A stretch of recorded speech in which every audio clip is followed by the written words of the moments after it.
Bom, agora vamos prosseguir com a nossa programação com o painel Governança Pública. Eu quero convidar para atuarem como mediadores desse painel o secretário-geral executivo da DPU, Dr. Leonardo de Castro Trindade, e o secretário-geral de Controle Interno e Auditoria da DPU, Dr. Valber Rondon Ribeiro Filho.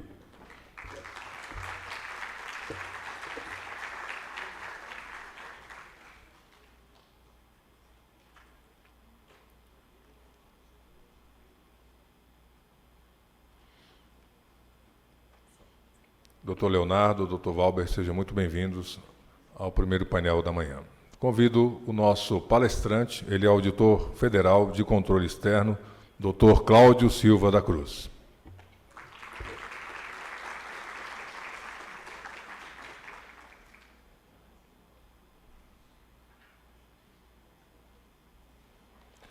Bem-vindo, Dr. Cláudio. Seguiremos a mesma dinâmica, tendo tempo hábil, teremos um espaço para perguntas e respostas. Passo a palavra ao mediador do painel. Obrigado. Bom dia a todos. Primeiramente, antes de começar a palestra do Dr. Cláudio, eu queria só agradecer.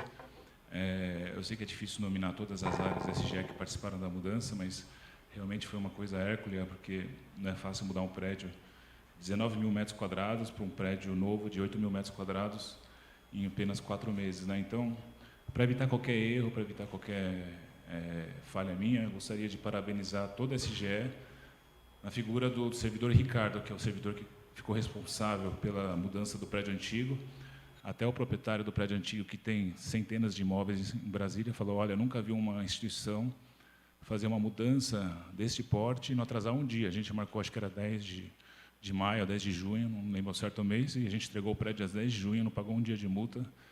E parabenizando o Ricardo, então, que vai se aposentar também no começo do ano que vem, ao qual eu estendo todos os cumprimentos aos demais servidores da SGE.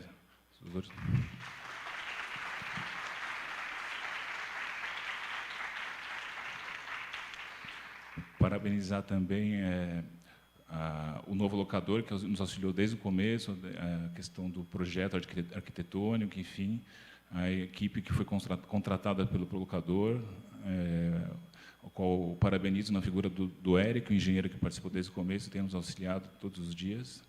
Enfim, basicamente isso. Para não atrasar também o Dr. Cláudio, que tem outra agenda, vamos passar já aqui para o painel, e qualquer dúvida depois a gente tira aqui dos colegas. O Dr. Cláudio Silva da Cruz é analista de sistemas do Tribunal de Contas da União, tendo atuado como chefe de segurança da informação durante o período de 96 e 97, diretor de produção no ano de 98 e secretário de Tecnologia da Informação do ano de 2001 a 2006. Atua hoje em auditoria de TI na Secretaria de Fiscalização de TI do TCU. É professor do curso de pós-graduação em Governança de TI da Fundação Universidade Católica de Brasília e na Escola Nacional de Administração Pública. É graduado em Agronomia em 89, especializado em Análise de Sistemas na INAP em 90, Gestão de Conhecimentos e Tecnologia da Informação na USB em 2001, Gestão Estratégica de Conhecimento da Inteligência Empresarial pela PUC do Paraná em 2003, é mestre em Gestão de Conhecimento da Tecnologia da Informação USB em 2008, com ênfase em contratações de serviços de TI no setor público. É certificado CG8, Certificado in Governance of Enterprise, em 2009, em melhoria de processo de aquisição de software, Softex. Dr. Cláudio.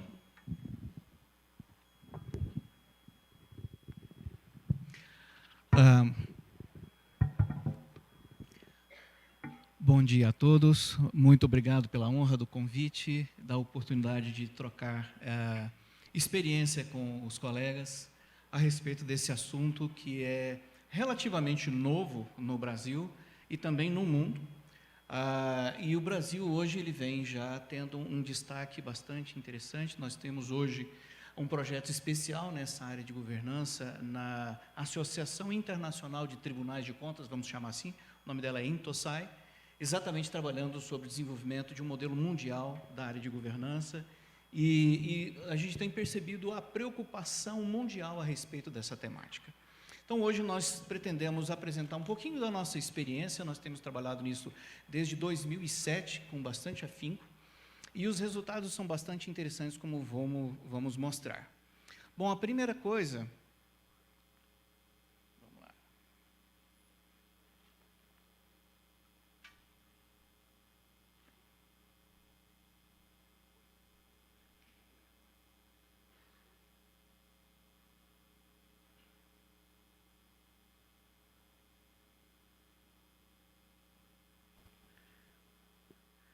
Agora nós precisamos de um plano de contingência, né? Exatamente. Vamos passando os slides enquanto o passador chega aqui para a gente. Mas a primeira coisa que a gente precisa conversar é sobre o que é governança. Do que é que nós estamos falando? E essa palavrinha já é bastante utilizada hoje em dia, mas infelizmente a gente ainda tem muita dúvida sobre o que ela significa e de fato não é fácil entender o que ela significa, porque ela pega uma parte um tanto fumacenta, nebulosa da administração das coisas. De um modo mais facilitado e grosso modo, como uma analogia, a gente poderia dizer que a governança é o que a gente precisa fazer todas as vezes que nós não podemos administrar de forma direta aquilo que é de nossa propriedade. Aponta lá para frente, ok. Joia. Beleza. Quando eu não posso administrar diretamente aquilo que é de minha propriedade, por exemplo, a gente gosta muito dessa analogia, o condomínio. Você é morador de um condomínio com vários apartamentos ou casas, mas você não pode administrar de forma direta porque tem muita gente envolvida. Então, nós elegemos ou escolhemos uma pessoa que vai atuar como síndico do condomínio para fazer o quê? Para realizar as ações de gestão sobre o condomínio. O problema é que como eu poderia garantir que o gestor escolhido, seja ele um morador, seja ele um contratado profissional, vai agir da forma mais interessante para os interesses dos moradores. Aí surge o problema da governança. Como fazer com que aqueles que foram escolhidos, por qualquer método que seja, para gerenciar o que é meu, atendam ao meu interesse? E o Tribunal de Contas, quando olha para esse problema do ponto de vista da gestão pública, a primeira coisa que o Tribunal reconhece é que o assunto não é fácil. Não é complicado, não é fácil exercer esse controle sobre o comportamento dos administradores públicos que administram a coisa pública que pertence à cidadania em geral. E é por isso que nós dividimos o problema da governança em várias partes para que nós possamos tangenciar, manipular, gerenciar, ajudar em cada uma dessas áreas mais eficientemente. Uma das áreas, por exemplo, em que nós desenvolvemos conhecimento é na parte de governança do centro de governo, que significa como é que o país está sendo dirigido. De que maneira nós estamos estabelecendo metas de longo prazo, inserção internacional nos mercados internacionais e assim por diante. Como é que nós fazemos para coordenar o esforço do país inteiro para empurrar o Brasil para frente? Nós chamamos isso de governança de centro de governo. Isso tem sua sede ali na Presidência da República, Ministério da Economia, alguns órgãos, AGU, alguns órgãos que estão ali no centrão do governo, fazendo esse direcionamento do esforço do país inteiro. Uma outra maneira de olhar para a governança é a governança das políticas públicas. Política pública é uma intervenção que nós fazemos na realidade por causa de algum problema ou oportunidade identificados. E o desafio da política pública é que, muito frequentemente, ela não é realizada por apenas uma organização pública. Muitas vezes ela é realizada por várias organizações públicas que nem têm entre si relações hierárquicas claras. E não raro nós temos a participação até de entidades que não são da administração pública. Como é que a gente faz um time tão diverso funcionar junto e produzir resultados? E é por isso que a gente tem muita dificuldade de entregar resultados de políticas públicas muitas vezes. Então, o TCU também tem desenvolvido conhecimento nessa área. Uma terceira forma de olhar, e existem outras, nós chamamos de governança pública no nível organizacional, e essa é a mais tradicional que nós temos. Desde que o Tribunal de Contas foi criado, nós lidamos com as organizações no nível da sua responsabilidade dos gestores. E a pergunta passa a ser, como é que eu garanto que uma dada organização efetivamente caminha para cumprir a sua missão institucional com custos aceitáveis e com riscos controlados? Essa é a pergunta, e nós vamos focalizar hoje nessa terceira ênfase, terceiro enfoque de governança.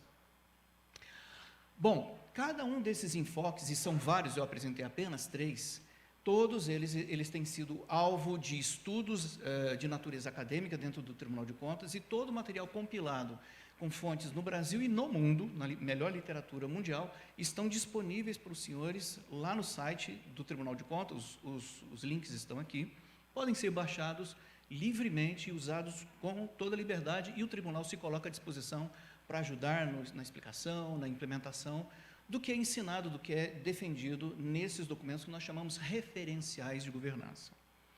Pois bem, quando nós falamos de governança organizacional, há 6 palavrinhas-chave para a gente entender o que é que a gente precisa fazer. As 3 primeiras dizem respeito à governança pura. São as seguintes as palavrinhas. Primeiro, eu preciso avaliar, eu preciso entender como é que a minha organização está, qual é a situação dela, quais são os principais problemas, os desafios, como é que eu vou cumprir a minha missão institucional e entender qual é a situação do momento. E daí dizer, bom, eu preciso mudar daqui para melhor. Essa é a fase da avaliação, e percebam, na fase da avaliação, de maneira especial, ocorre a participação de muitos atores governantes que não são de dentro da própria organização. O Tribunal de Contas da União é um órgão governante sobre a DPU quando está discutindo para que ela existe, o que ela faz, o que ela vai fazer no ano que vem e assim por diante. A Organização Internacional do Trabalho, que está totalmente fora, é internacional, ela também influencia as decisões da DPU a respeito de questões relacionadas com o trabalho. E assim nós temos uma constelação, Congresso Nacional, a parte orçamentária, o Ministério da Economia, um monte de atores governantes que influenciam o comportamento da DPU. Eles todos fazem parte dessa fase de avaliação para entender para onde é que a DPU deveria caminhar. Bom, uma vez que a gente descobre para onde é que a DPU deveria caminhar, a próxima palavrinha-chave é dirigir ou direcionar. É estabelecer o rumo. Eu quero, no ano que vem, ou daqui a 5 anos, eu quero chegar em determinados lugares, em determinada situação. E isso estabelece o caminho, a rota. Depois que eu defino a rota, a terceira palavrinha que eu preciso prestar bastante atenção é monitorar. Eu preciso garantir que quando esse navio sai do seu porto em direção àquele destino, que ele de fato vai desviar pouco do caminho. É claro que vêm as ondas, as correntes marítimas, os ventos, e vão tirar o navio um pouquinho do caminho, sempre acontece.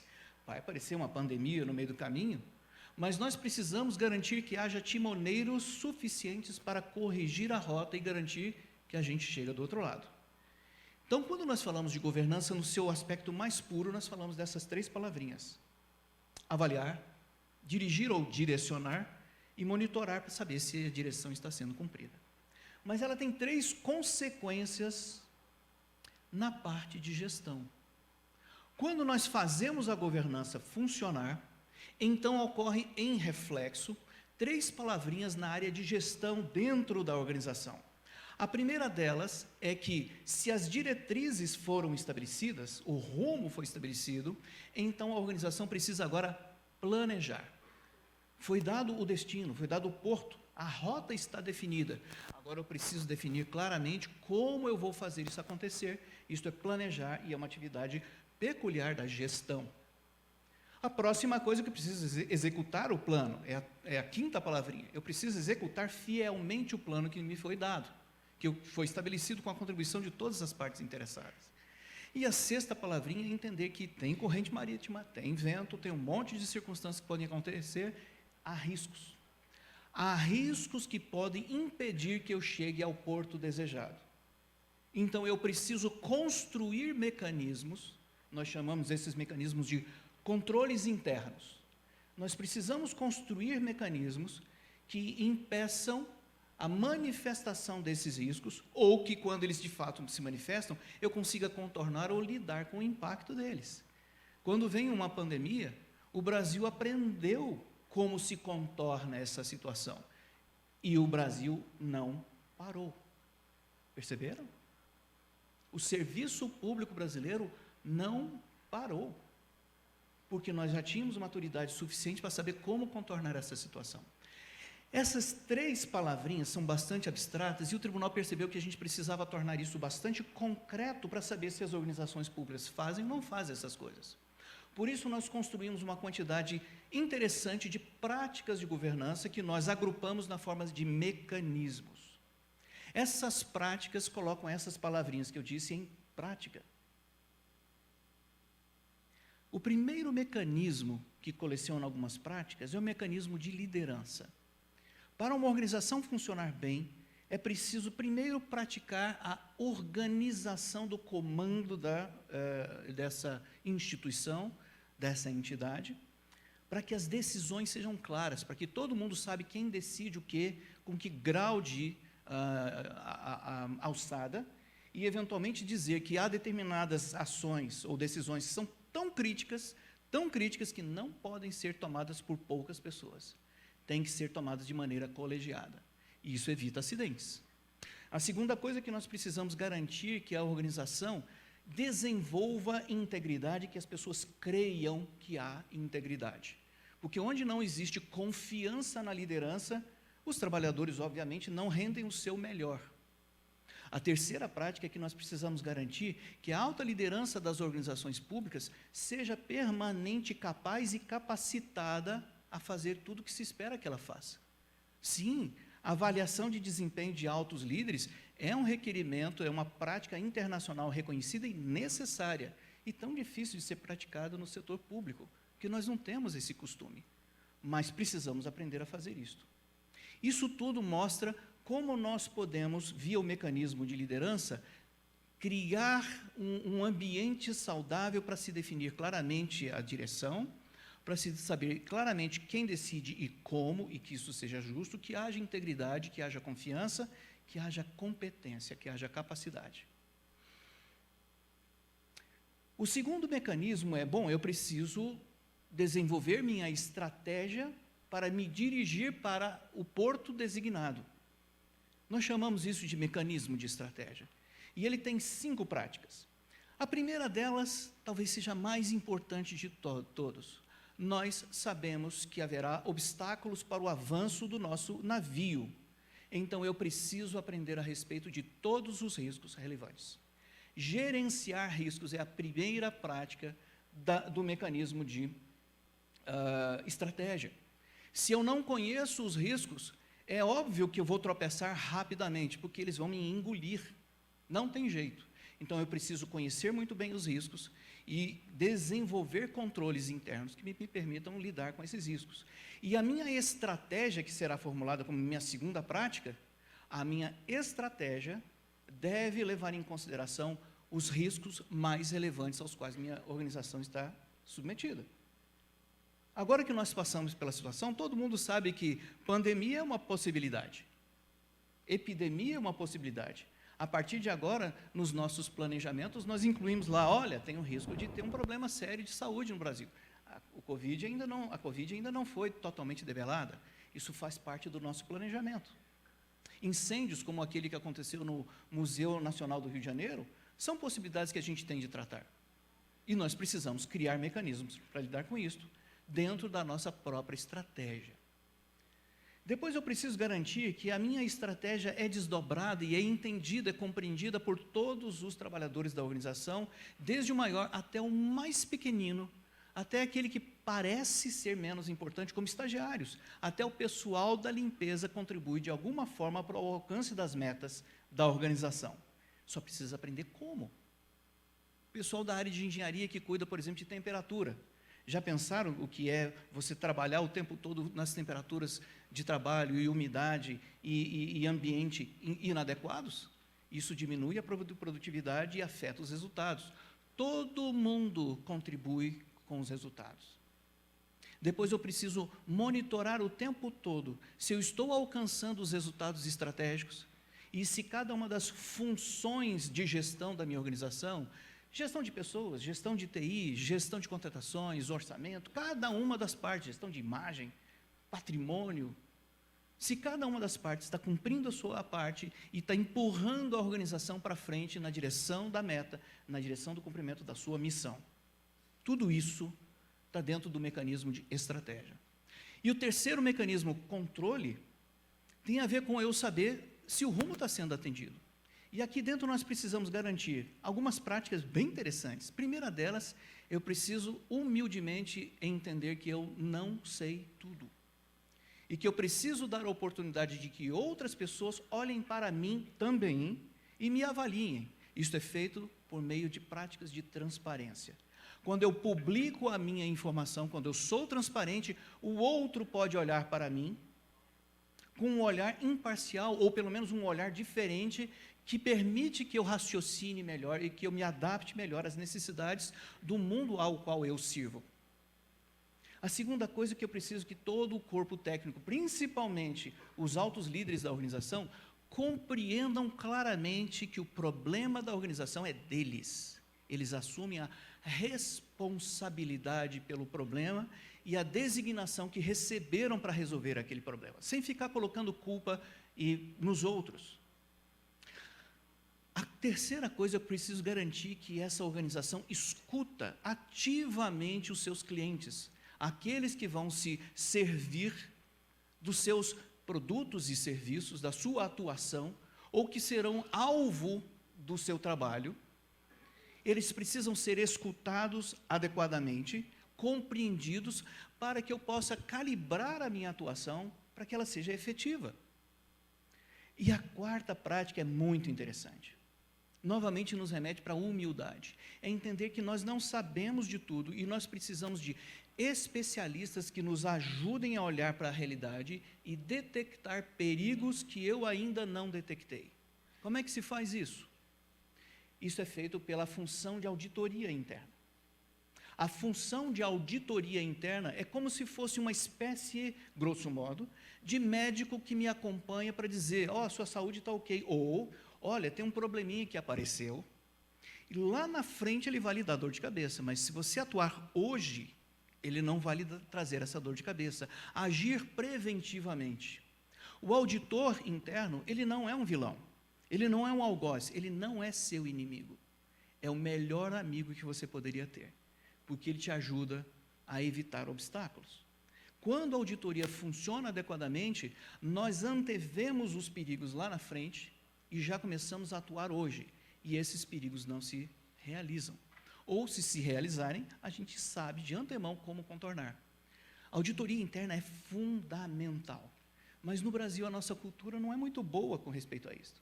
Nós achamos que isso é ruim. Não, isso é ótimo, e nós deveríamos estimular cada vez mais que a auditoria funcionasse e receber o auditor como um amigo, fazer questão que ele venha olhar a minha organização e já dizer para ele, estou preocupado porque eu acho que tem problema aqui e acolá, e ele vai dar um relatório dizendo, de fato tem, e é ele quem vai encaminhar informações para a alta gestão, a alta administração da organização, para que haja priorização.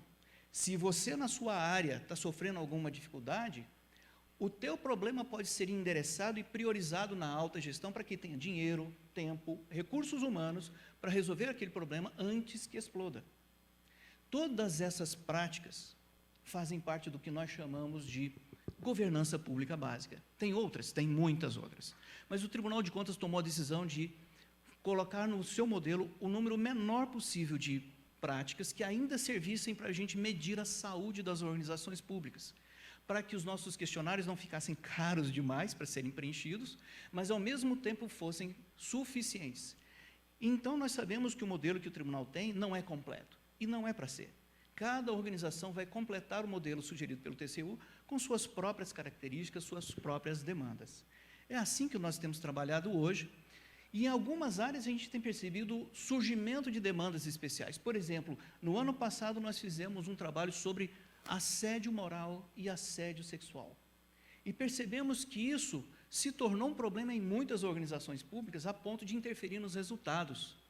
E criamos um modelo de como tratar isso com o menor custo possível e a maior eficiência que se pode alcançar. Publicamos, isso está disponível para a gente começar a discutir juntos sobre como nós podemos fazer algumas alterações para evitar esses problemas dentro das nossas entidades, organizações, e termos uma confiança maior, um ambiente de trabalho mais positivo.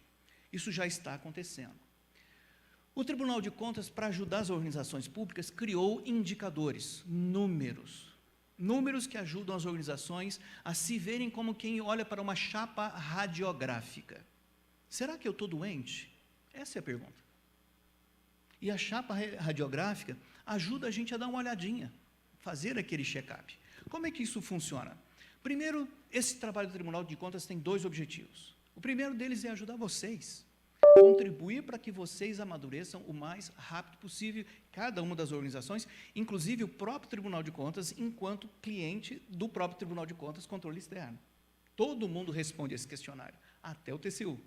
Imagine o presidente do Tribunal de Contas mandando a resposta dele para a equipe de auditoria. Sim, exatamente o que aconteceu.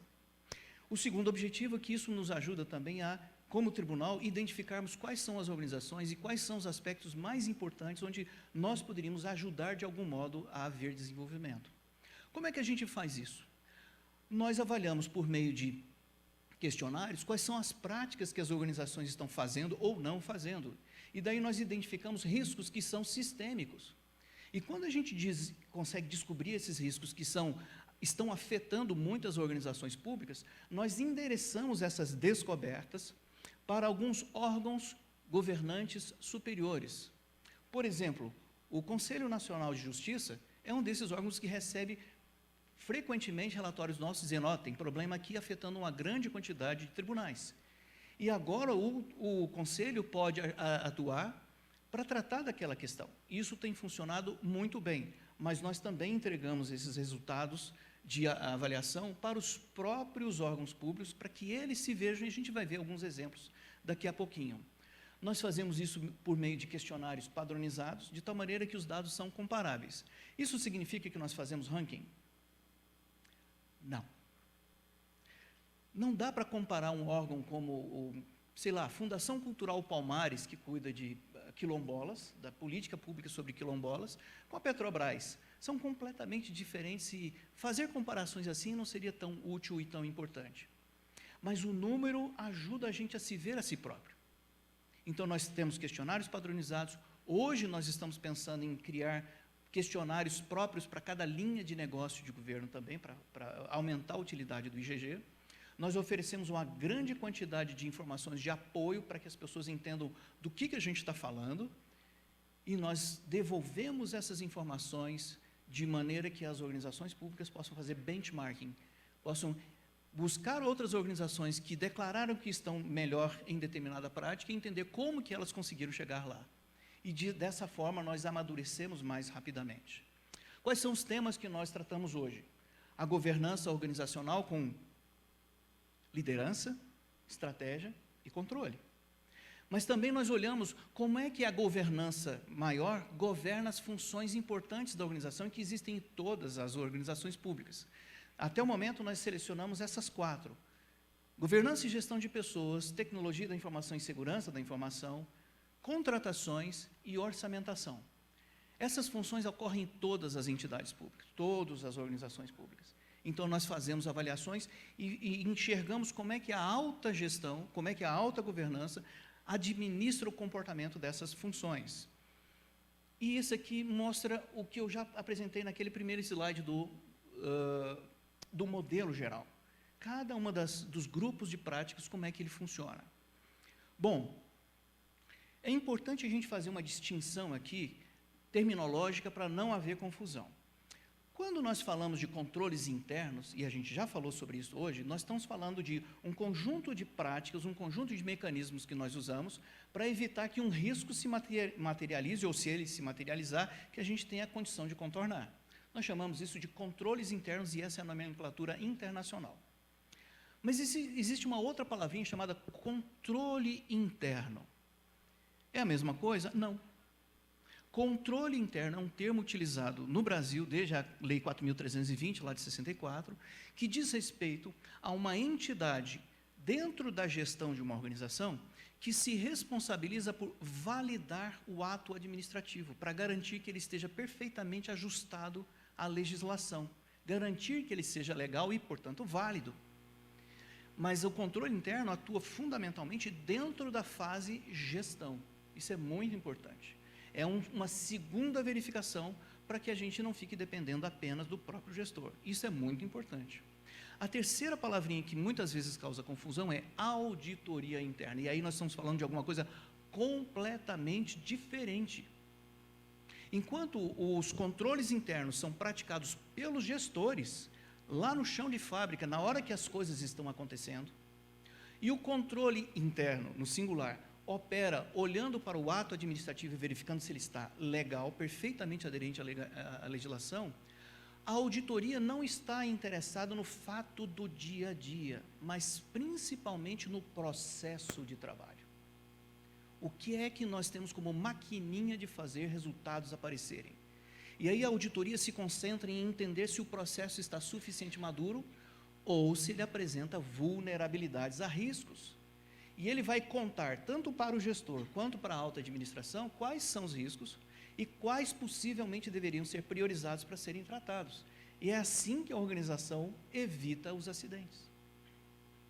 Então, essas 3 palavrinhas precisam ser mais bem compreendidas para que a gente saiba a função, a importância e como cada uma dessas coisas deve ser recebida de uma maneira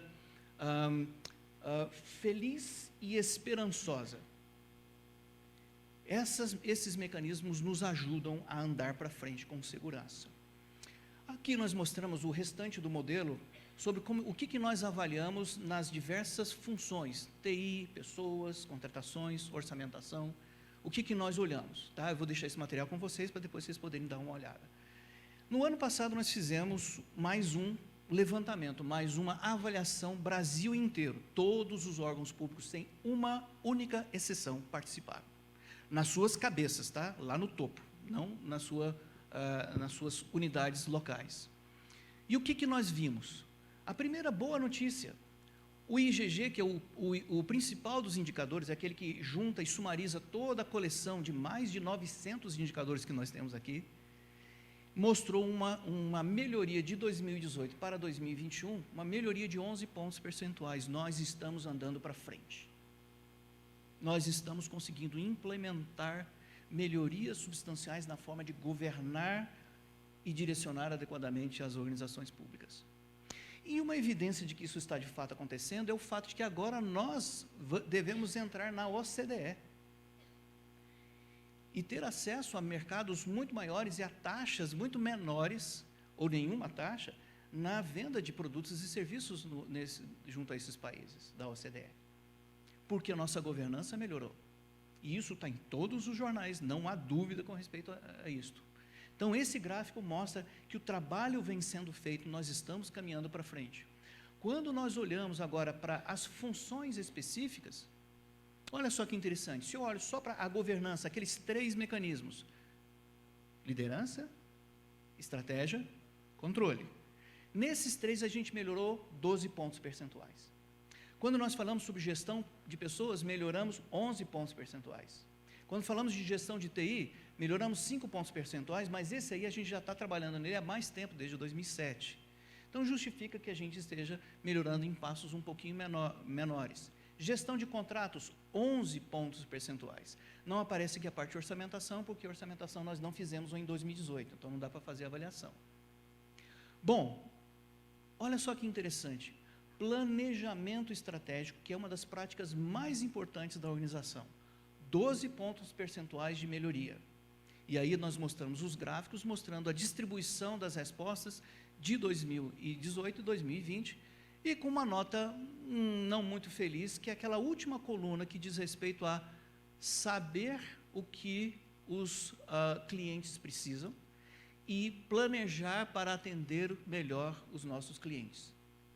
Simplificar os serviços que nós entregamos. Temos ainda muito o que fazer nessa área. E esse gráfico que eu mostro a seguir ilustra como esse tipo de trabalho induz a melhoria de maturidade em toda a administração. Lá em 2007, quando nós fizemos pela primeira vez esse trabalho, 53% só das organizações disseram: eu faço plano estratégico. E a gente sabe que não era bem assim. Em 2010, 80% já disseram: eu estou conseguindo fazer o plano estratégico. Em 2012, 85%. E nós começamos a perceber que a pergunta estava muito fácil. E começamos a complicar a pergunta, fazer com que ela tivesse mais riqueza de detalhes, para garantir que ele está fazendo o mesmo. E nós chegamos em 2021 com 21 subquestões, com 83% das organizações públicas praticando satisfatoriamente ou minimamente planejamento estratégico. O que significa que essas organizações prometem diante do seu público, diante da cidadania brasileira, o que pretendem fazer e têm de prestar contas. Muito interessante esse desenvolvimento. Mas não é só de notas boas que a gente vive, né? Tem revelação de coisas complicadas, algumas manchinhas estranhas nessa radiografia. Olha só, gestão de riscos. Nós melhoramos 25 pontos percentuais. Você não está feliz, Cláudio? Bom, estou e não estou. É porque é o seguinte, a situação de 2018 era simplesmente catastrófica. Hoje a gente está só muito ruim. Então, melhorou, mas melhorou para a gente chegar num ponto de muito ruim. Se vocês olharem esse segundo gráfico de cá, as barrinhas vermelhas mostram quanto a gente ainda está longe de praticar uma boa gestão de riscos no Brasil, na esfera federal. A gente vai ver que isso também é um problema da DPU. Isso tudo mostra para a gente que tem coisa e muita coisa para fazer. Opa! Muita coisa para fazer. Segurança da informação. A situação nem melhorou muito de 2018 para 2021, e todos vocês sabem que nós temos um problema seríssimo. Toda semana tem órgão público ou uma grande empresa sendo hackeada e derrubada e ficando fora do ar, não é? Toda semana. Já foram? Olha aí, isso está acontecendo e nós precisamos nos proteger contra essas coisas. E a maior parte das organizações públicas brasileiras não tem proteções suficientes. Isso significa que é apenas uma questão de tempo para a gente ter mais más notícias. Então, nós precisamos correr atrás. E a DPU? Qual é a situação da DPU? Eu gostaria de trazer só boas notícias, mas a própria resposta da DPU, o TCU não fez auditoria, são respostas da própria DPU a respeito de si mesmas, respondendo no questionário. Mostra que tem muita oportunidade de melhoria. Mas que bom, nós já sabemos que temos essas oportunidades de melhoria, e já conversando ali há pouco na entrada, já fiquei sabendo que vocês estão providenciando ações em muitas dessas dimensões. Sabe o que vai acontecer? Daqui a 2 ou 3 anos a gente vai fazer o questionário e vocês vão estar lá em cima, ou terem melhorado muito, se concentrarem energia, força, nos pontos que forem mais importantes. E aí eu quero fazer um alerta muito importante, antes de entrar nesses próximos slides. Artigo 14 da Lei Complementar, do Decreto-Lei 200 de 1967. Você nunca deve construir controles internos cujo custo seja maior do que os riscos que eles supostamente estariam evitando ou trabalhando. Ou seja, não é para as pessoas desejarem ter a maior nota possível no IGG, isso está errado. Deixa eu repetir isso para vocês. É errado desejar ter a melhor nota possível no IGG. Por quê? Porque nem todos os riscos das práticas que nós recomendamos, vocês têm. Então, é preciso chegar só no ponto adequado para a sua própria instituição, de acordo com os riscos aos quais vocês estão submetidos. Quando a gente olha para bancos, sistema financeiro, o requerimento de segurança e de invulnerabilidade é imenso. Por quê? Porque se os bancos pararem, se o Banco Central parar, a gente sente segundos depois. Aí a gente quer realmente uma governança lá no céu, mas muitas outras organizações não precisam de tanta coisa. Então, isso tem de ser feito de maneira muito calibrada. Então, qual que é o recado? O TCU não cobra de vocês que vocês cumpram essas coisas. O que é esperado é que vocês pensem a respeito delas e decidam quais são os riscos mais importantes e, então, enderecem o tratamento desses riscos. E o IGG serve apenas como um diagnóstico do que poderia ser tratado na frente. É isto, sem neurose. Então, vamos dar uma olhada. Bom, primeiro, quando a gente olha a planilha geral dos indicadores de vocês, eu marquei de amarelo todos os que estão abaixo de 50%. Então, bom, eu estou desconfiado que tem muita coisa para fazer. E tem mesmo, tem mesmo. Então, na área de governança, na área de gestão de pessoas, TI, contratações, vocês têm vulnerabilidades bastante expressivas. Na área orçamentária, os números de vocês são interessantes. Ok, pode ser que não seja aí o problema e pode deixar as coisas seguirem normalmente. Vamos olhar agora nos detalhes. São possíveis alternativas, não é um comando, não é uma indicação clara, mexa aqui. Vocês decidirão, vocês decidirão. Primeiro deles, o IGG como um todo aparece com um grau meio complicado. E o gráfico que nós encaminhamos para vocês, e todos esses documentos que eu estou apresentando, estão publicados na internet, no site de governança, de todas as instituições que participaram. Todo o material é 100% público. Cada resposta atômica, cada frasezinha, cada decreto, resolução, portaria que foi referenciado, está tudinho lá para vocês poderem baixar, estudar, ver quem está fazendo, ligar para o camarada, perguntar aí, posso dar um pulinho aí? Está tudo lá. E a gente compara os segmentos, para que as organizações possam ter uma ideia de quão para trás ou para frente elas estão em relação aos seus segmentos. Bom, aí em relação à DPU é complicado, porque DPU é única. Ninguém parece com vocês para valer. De qualquer forma, a gente inventou aí algumas coisas para fazer comparação que podem ser úteis de algum modo. O que a gente vê nesse gráfico aqui? O primeiro deles é o da abertura do relatório que é mandado, e foi recebido pela alta administração da DPU. E GovPub, que representa liderança, estratégia e controle, está bem atrás de todos os agrupamentos que a gente tenha colocado, e está ali bem na zona, na transição entre estágio inicial e o início do estágio aprimorado. Então, eu imagino, merece atenção.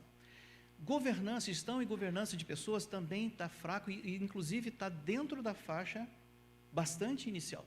Significa que tem muita coisa que precisa ser feita nessa área. Mas vamos olhar então em um pouquinho mais de detalhes essas coisas, e está tudo lá no relatório. Quando nós olhamos para a parte de liderança, mecanismo de liderança, observe que todos os indicadores estão menores do que a média dos grupos aos quais vocês, em princípio, pertencem, né? Sendo que ali no 1120, que significa promover a integridade, é onde vocês teriam menos práticas implementadas em termos de 2001, primeiro semestre de 2001. Hoje a situação já pode ser bem diferente. Mas no primeiro semestre de 2001, vocês mesmos declararam, a gente ainda não está fazendo muita coisa que poderia estar fazendo, pelo menos pela ótica do questionário. Pergunta, deveria haver investimento aqui? Há riscos suficientes aqui para que isto seja priorizado? A resposta é de vocês. Bom, quando nós olhamos para a estratégia, aí acontece uma coisa que aconteceu com muita gente, vocês já viram. Gestão de riscos é o calcanhar de Aquiles. E aí o Tribunal de Contas pode dizer, sim, isto é problema. Por quê? Porque toda auditoria que a gente faz, quando a gente pega coisa esquisita acontecendo no chão de fábrica, dá uma olhada na gestão de riscos. Tem falhas graves. Por que o Museu Nacional do Rio de Janeiro pegou fogo? A gente podia ter evitado aquilo. Havia sinais suficientes, havia relatórios suficientes, não houve ação. Por que as barragens explodiram? Havia sinais, mas nós não agimos. Por que nós tivemos o escândalo com Petrobras e algumas empresas? Havia sinais, mas nós não agimos. Gestão de riscos é uma das práticas mais importantes. Se você não olha os seus riscos, é como você dirigir na estrada sem o teu para-brisa estar limpo, sem você enxergar coisa alguma à frente. Pode ser que você consiga andar 1 quilômetro sem ter acidente, mas é uma questão de tempo, vai ter acidente. Outra prática preocupante é a 2130, que é promover a gestão estratégica, ou seja, desdobrar até o chão de fábrica, até a última pessoa, o planejamento estratégico da organização. Vocês disseram que tem um pouco de dificuldade, e muitas organizações têm essa dificuldade, e é difícil mesmo. Então, talvez devesse colocar mais foco nisso daqui. Quando nós olhamos para controle, o que chama atenção principalmente? 3110, que é promover a transparência, e daqui a pouco a gente vai ver o detalhe disso daí. Vocês têm deficiências interessantes, importantes dentro dessa parte de transparência. E isso a gente pode dizer hoje que ajuda muito a organização a amadurecer, porque tem muito mais gente olhando a organização e exercendo juízo de valor. Mas também na 3120, garantir a accountability, ou seja, que todos os administradores, principalmente, se sintam completamente responsáveis pelo que acontece dentro da casa. Tem algumas práticas bem interessantes nessa área aí que deveriam possivelmente ser implementadas. Bom, vamos entrar dentro do detalhe de gerenciar riscos, que a gente já viu que está fraco. Quando a gente fala de gerenciar riscos, lá, 2111, a estrutura de gestão de riscos está definida? e vocês têm uma nota bem ruim, bem diferente de todos os outros que fazem parte dos grupos de vocês. Então, a prática de gerenciamento de riscos começa por uma definição clara de estrutura de gestão de riscos, entender como funcionam as atividades de segunda linha, como é o caso de auditoria interna, controle interno, o pessoal da área de qualidade, o pessoal da área de planejamento, que são sub-órgãos da organização, que ajudam os gestores a dirigir os seus esforços. Tem oportunidades aí. E 2115, que é se a organização executa o processo de garantir a continuidade do processo de negócio. Nós tivemos, por exemplo, a CAPES, o CNPq, um dos dois. Recentemente foi atacado, ficaram 1 mês e meio parados. Quem foi prejudicado? Todos os pesquisadores no Brasil e fora do Brasil prejudicados por essa parada. Continuidade do negócio significa garantir que o cliente continua usufruindo do funcionamento da sua organização. E vocês são muito importantes no cenário brasileiro. Quando nós olhamos agora para 2120, que é estabelecer a estratégia, nós temos fragilidades mais fortes dentro de definir o modelo de gestão da estratégia e se a organização definiu metas para simplificação do atendimento e prestação dos serviços aos seus usuários. A meta, há um planejamento de tal maneira que eu sei que daqui a 5 anos eu estou custando menos para o meu cliente e estou fazendo mais com menos. Tudo isso é importante a gente observar e a sugestão que aqui vocês poderiam ter atuação. Quando a gente olha para a transparência, e eu queria chamar a atenção para isso, na parte de ter transparência ativa, vocês até que estão não muito ruim, né? Estão atrás da média dos grupos de vocês, mas estão já dentro da faixa que nós chamaríamos de aprimorado. Mas quando se trata da prática de publicar os seus dados de forma aberta, aí a história de vocês é outra. Dados abertos é pegar a informação que você trabalha, manipula, produz ou consome e deixá-la completamente disponível de forma estruturada na internet, de tal maneira que qualquer pessoa, até um adolescente, consegue baixar aquele arquivo sem complicação nenhuma e fazer um programinha para usar aquela informação para alguma coisa que seja útil. Isso tem se mostrado extremamente importante, por exemplo, em relação às funções essenciais de justiça, no desenvolvimento de aplicativos particulares que ajudam os clientes a se servirem adequadamente dos tribunais e do sistema de justiça do Brasil. Ou, por exemplo, se o governo do Distrito Federal publica o seu dado de forma aberta na parte de transportes, qualquer um poderia criar um aplicativo para dizer que hora que você tem que chegar no ponto de ônibus para pegar o ônibus na hora certa. E assim, nós podemos criar usos da informação e nem ser a custo do próprio governo, da própria estrutura estatal. Então, é importante isso. Quando nós olhamos para a gestão de pessoas, bom, a única dimensão em que vocês estão melhor é a parte de avaliação de desempenho. Em todas as outras, as fragilidades parecem ser grandes. Planejamento da gestão de pessoas, definir por um método claro o quantitativo de pessoas necessárias, tanto para colaboração como para gestão, para serem gestores, assegurar o provimento dessas vagas que existem, e sabemos que hoje, por conta da emenda, isso é uma complicação tremenda, assegurar que exista sucessão de lideranças dentro da organização, desenvolver as competências dos trabalhadores, qualificação, desenvolver um ambiente adequado para o trabalho, todas essas áreas. O questionário foi respondido dizendo, olha, a gente precisa trabalhar nisso daí. E pessoas são simplesmente aquilo que há de mais importante em qualquer organização. O time do Brasil na Copa do Mundo são pessoas, só pessoas. A DPU são as pessoas que fazem parte dela. Então é nelas que nós precisamos colocar o maior volume de investimento e preocupação da nossa parte, porque pessoas produzem resultados, o resto não. Tecnologia da informação sem gente não é nada. Quando nós olhamos para a área de tecnologia da informação, também as respostas de vocês mostram vulnerabilidades importantes em praticamente todas as áreas. E tecnologia da informação é a maneira como nós nos relacionamos com os clientes hoje. Não dá mais para fazer isso sem tecnologia. Então, é outra área que há muita possibilidade de intervenção. Eu não trouxe todos os aspectos, são 59 gráficos. Então, tudo isso disponível para a alta administração, foi encaminhado para a alta administração e está no site do TCU, nesse link que vocês estão vendo na tela. Todo o material está totalmente disponível. E qual que é a ideia básica? O TCU faz isto não para fazer as pessoas ficarem feias na foto.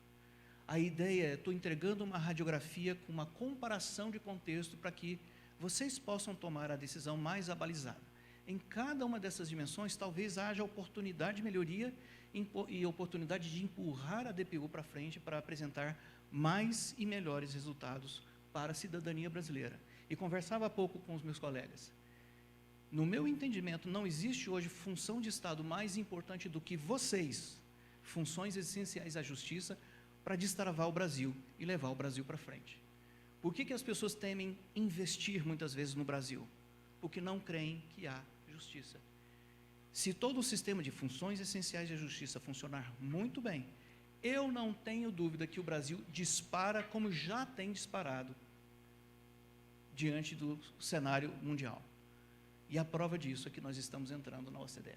Muito obrigado pela atenção de vocês.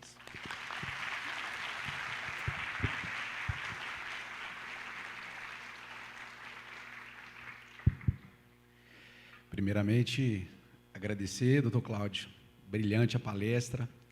Acho que, além da palestra, de um tema importante, a gente teve uma consultoria, né? A gente recebeu um diagnóstico aqui do auditor do TCU. Eu queria ponderar rapidamente assim, para os colegas, esse é um diagnóstico de 2021. Em 2022, a gente deu alguns saltos importantes, né? Tenho certeza que o nosso próximo questionário avaliativo já vai trazer uma perspectiva bem melhor em vários pontos, né? Assim, rapidamente, e aqui também fazer um registro, o trabalho magnífico que a nossa Asplan faz, né? A nossa assessoria de planejamento e modernização, que é quem encabeça muitas dessas ações e com o controle interno e auditoria interna, pensa e executa muito disso. Só em 2022, a gente já implementou programa de integridade, plano de integridade, metodologia de gestão de risco, grupo de monitoramento dos riscos, índices que estavam bem baixos, como foi mostrado aí pelo Dr. Cláudio.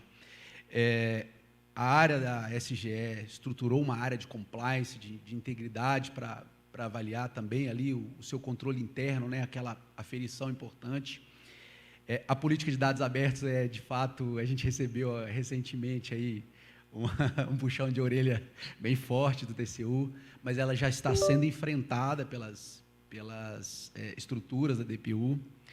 E da área de TI, nós acabamos de finalizar uma grande auditoria na parte de governança de TI, já entregamos o trabalho para a gestão. Então, enfim, agradecer novamente, doutor Cláudio, prestar essas contas, né, para os colegas aí que querem entender a DPU e vivem isso e sabem da importância que é a gente avançar nesses pontos. A gente não sei como é que está para perguntas, alguém quer fazer alguma pergunta? Cogói, já vi que levantou a mão ali.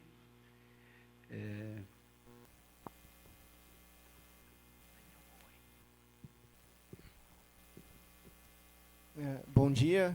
Primeiro, parabenizar pela explanação. Acho que foi bem acessível para nós que não somos dessa área de gestão. E a minha pergunta é assim, esse ano eu tenho 20 anos de carreira, pela primeira vez eu fui auditado.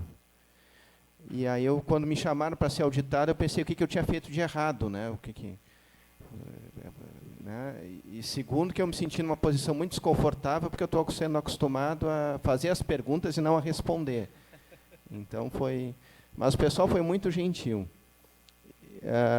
Mas a minha pergunta é assim, quando eu vejo assim, os relatórios da AGU, do Judiciário, eu acho legal assim, porque a AGU consegue dizer, com a nossa atuação a gente economizou tanto dinheiro dos cofres públicos. Pega um relatório do Judiciário, olha, esse ano nós julgamos mais processos do que ingressaram na Justiça. E na DPU eu vejo o problema assim, primeiro que a gente nunca gera economia, a gente só gera despesa. né? Quando eu ganho uma ação, sempre é contra o governo, sempre é uma despesa para o governo. Se eu, por exemplo, atuo com direitos humanos, atuo em favor de uma comunidade quilombola, quando eu consigo, depois de 10 anos, 15, que seja reconhecido que aquilo ali é uma área quilombola, não resolve o problema, porque aí eles começam a querer luz, água, casa, então vai gerando mais despesa para o governo. Esse ano também eu recebi um questionário, acho que era do Ministério do Planejamento, que era perguntava assim, era uma coisa de valor de negócio, assim, né, que eu não consegui nem responder, porque tem coisas que a gente faz que não tem um valor, assim, para defender uma comunidade quilombola ou indígena, eles não geram riqueza do ponto de vista econômico, que eles não plantam soja, não são do agro, não recolhem imposto, a riqueza deles é a cultura deles, né? Eu tenho ações que é para construir um poço artesiano numa comunidade, um acesso viário, cesta básica. Como é que eu defino o valor disso, né? Então, a minha pergunta é assim, como vocês do TCU conseguem avaliar o valor do nosso trabalho, que acho que é uma coisa difícil, né? Tem ações que a gente entra que a gente não sabe quantas pessoas são beneficiadas, tem ações que a gente entra e perde, mas que é importante entrar porque aquela questão tem que ser discutida. Então, às vezes, a derrota tem valor, né? E como a gente pode fazer para descobrir o nosso próprio valor e colocar isso em auditoria e relatório? Essa é a minha pergunta. Uau, que pergunta legal. E especialmente legal porque, Daniel, eu sinto o que você está sentindo. Por quê? Porque lá no Tribunal de Contas nós passamos pela mesma situação. Qual é o valor das auditorias que nós realizamos? Sabe quanto tempo a gente levou para resolver esse problema? Até hoje a gente não terminou de resolver. E esse é um problema de análise econômica de projetos famoso, seríssimo. Existem, obviamente, áreas em que calcular o valor de alguma coisa é relativamente simples, mas na grande maioria das atividades humanas não é simples. Mas o Tribunal de Contas encarou, foram 2 consultorias com autores especialistas nessa área de avaliações, né? E a gente já gastou mais de 15 anos e a cada momento a gente dá uma aperfeiçoada aqui, uma aperfeiçoada ali. Já foram várias portarias e resoluções a respeito dessa temática dentro do próprio Tribunal de Contas, o como que a gente mede valor. E a cada vez que a gente propõe um jeito, todo mundo fica feliz, agora a gente achou, né? Daí a 6 meses a gente descobre os defeitos. E a gente vai de amadurecimento em amadurecimento. Só para perceber como esse processo é lento, a primeira vez que o Tribunal de Contas da União entrou, começou a trabalhar com planejamento estratégico, eu disse, vou fazer planejamento. Foi em 1987. Completamente nágua, desastre completo. Depois, 1990, mais uma tentativa, nágua. 91, mais uma tentativa, nágua. 93, fizemos o primeiro plano da área de tecnologia da informação, que na época se chamava informática. Deu nágua também. 94, mais um planejamento. Deu nágua mais outra vez. 96, Dr. Mauro Jacobo fez um curso de pós-graduação na área de planejamento, foi estudar o assunto mais aprofundadamente, depois de tantas experiências ruins, ele era o chefe da área de planejamento, trouxe metodologias novas, propôs, tinha um auditório desse tamanho lá no tribunal, e ele defendeu o trabalho dele diante dos colegas, e eu vi esse homem apanhar como nunca tinha visto alguém apanhar, e ele sustentou a posição dele. 1999, saiu a primeira resolução na área de planejamento, com o trabalho dele aperfeiçoado, e desse dia em diante, 1999, 12 anos depois, desse dia em diante, o TCU nunca mais parou de trabalhar e fazer planejamento estratégico, fazer suas próprias avaliações, e passamos por todo tipo de método maluco. Por exemplo, o valor do trabalho no Tribunal de Contas é o número de processos que você consegue encaminhar para frente. Aí o que acontecia? Os processos difíceis ficavam para trás e os mais fáceis eram os que andavam na frente, comportamento humano. E a gente foi aprendendo. Então, Daniel, primeira coisa é compreender que esse problema é o problema de muita gente. Muita gente mesmo, e aí nesse sentido o que eu posso dizer é, ponha o pé na estrada. Ousem. Comecem a estimar o que é que vocês fazem e que interfere na realidade e que produz algum tipo de valor. Porque vocês vão aprender. A segunda coisa que eu gostaria de sugerir é que a razão pela qual muita gente não investe no Brasil, estrangeiro ou mesmo brasileiro, é exatamente o medo das decisões do judiciário que vão prejudicar ele do ponto de vista do negócio. E nesse sentido, o meu entendimento é que as funções essenciais da justiça têm hoje uma tremenda oportunidade de mexer nisto, diminuindo a burocracia, diminuindo a complexidade, mas sem perda de direitos. Por exemplo, uma lide que leva 10, 15, 20 anos para resolver, é algo absurdamente desestimulante para você querer empreender. E só existe uma coisa que produz emprego no Brasil: empreendimento. O governo só pode funcionar se tiver imposto. O imposto vem dos empreendimentos, de quem dá emprego. Então nós precisamos aprender a estimular o empreendimento, para que as pessoas queiram olhar para as necessidades que existem, propor formas de atendê-las, montar negócios, contratar pessoas. Então, nesse sentido, Daniel, eu entendo que as funções essenciais da justiça têm um papel fundamental. E a primeira coisa que eu diria é: diminuam os prazos. E vocês já estão fazendo isso. Os números do judiciário e das funções essenciais da justiça já têm mostrado uma melhoria na performance, no desempenho, imensos. Como você mesmo comentou, na seara trabalhista, a melhoria foi bastante significativa. Tá bom, sacrificamos alguma coisa? Talvez tenhamos sacrificado, eu não tenho certeza.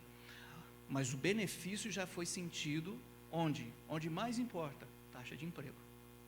Então a gente tem muita oportunidade, e eu tenho dito lá dentro do Tribunal de Contas, não vejo hoje nenhuma área do Estado mais importante do que vocês, função essencial à justiça, para destravar o Brasil. Então eu iria por aí para medir valor. Acho que é um bom caminho, mas é só uma sugestão. Mas se você quiser conversar mais sobre isso, tem gente lá no Tribunal de Contas que está coçando a cabeça até hoje nessas áreas, já tem muito aprendizado, já tem muita experiência. A gente com certeza vai ter muito prazer em ajudá-los nessa área. 2 minutos, acho que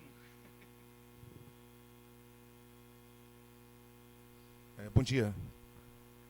Meu nome é Júlio, sou da Defensoria Pública da União, da Baixada Fluminense. Diante da escassez de recursos e de pessoal, a gente está implementando na unidade acordo de cooperação técnica com outros órgãos. O senhor acha isso uma saída? Acordos de cooperação? Isso. Eu fiz acordo de cooperação com o Instituto Nacional de Tecnologia, com relação a ISO 9001, fiz acordo de cooperação com o IFRJ, com relação à educação, resíduos sólidos, assim, porque a gente tem metas a cumprir. Então, eu acho isso sensacional. Existe uma quantidade de conhecimento espalhado pelo mundo e pelas organizações públicas imenso. O poder público hoje é um celeiro de conhecimentos, e o Brasil, os profissionais, as consultorias, são celeiro de conhecimento, e o Brasil tem excelentes experiências. Por exemplo, quem é que vai contestar que o Brasil tem um dos melhores sistemas financeiros do mundo? Se você tem algum conhecido fora do Brasil, você sabe que ele está tendo hoje, lá nos Estados Unidos, de botar um cheque dentro de um envelope e mandar, para daí a 20 dias receber o documento pago. Você que tem Pix. Ninguém no mundo tem Pix. Vão copiar a gente agora. Então, eu entendo, seu nome? Júlio. Eu entendo que buscar o conhecimento onde ele está e a custo baixo, via, por exemplo, acordo de cooperação, é simplesmente a coisa mais sábia a fazer. E o Tribunal de Contas tem sido um desses que, de algum modo, ajuda, seja de uma maneira informal, seja de maneira formal, via acordo de cooperação, algum tipo de auditoria pedida. Nós fazemos auditorias a pedido das autoridades das organizações. Isso tudo é possível. Vão atrás, e o IGG te dá um mapinha. Tem lá os nomes das pessoas, para você dizer: ó, fulano de tal disse que faz isso aqui bem. Eu posso ir lá e aprender como é que ele faz. Por exemplo, sucessão nas posições de comando da organização. Tem organizações públicas que fazem isso muito bem. Um trabalho que agora a gente fez sobre assédio moral e assédio sexual, traz no relatório as melhores práticas de algumas grandes organizações brasileiras que resolveram muito bem o problema. Não resolveram tudo, mas já deram passos importantes. Então, copiar o que está bem feito é sensacional, é economizar recursos. façam e aprofundem nisso daí. Gente, o prazo encerrou. Agradeço mais uma vez, doutor Cláudio. Enfim, obrigado aí. Qualquer dúvida, a auditoria interna também está à disposição dos colegas para a gente conversar mais sobre esse tema aí. Muito obrigado a todos.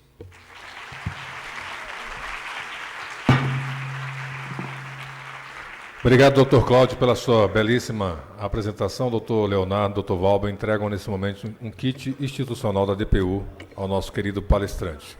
Em tempo, quero agradecer a presença da chefe de gabinete da administração regional aqui do Plano Piloto, representa a administradora Ilka, a sua chefe de gabinete Gianine Rocha. Obrigado, Gianine, pela sua presença.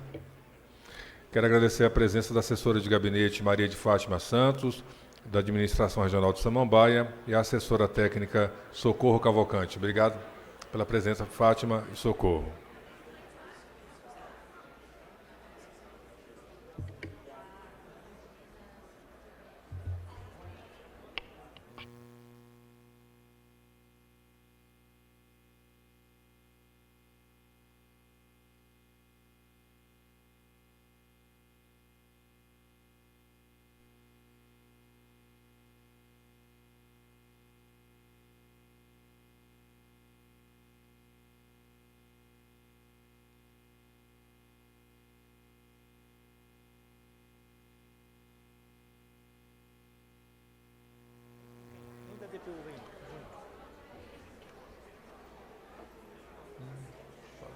Temos algum? O que ele é?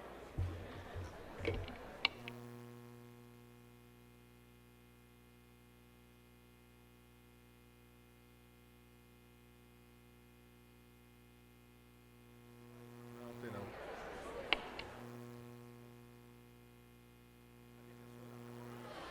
Pessoal, vamos lá? Vamos dar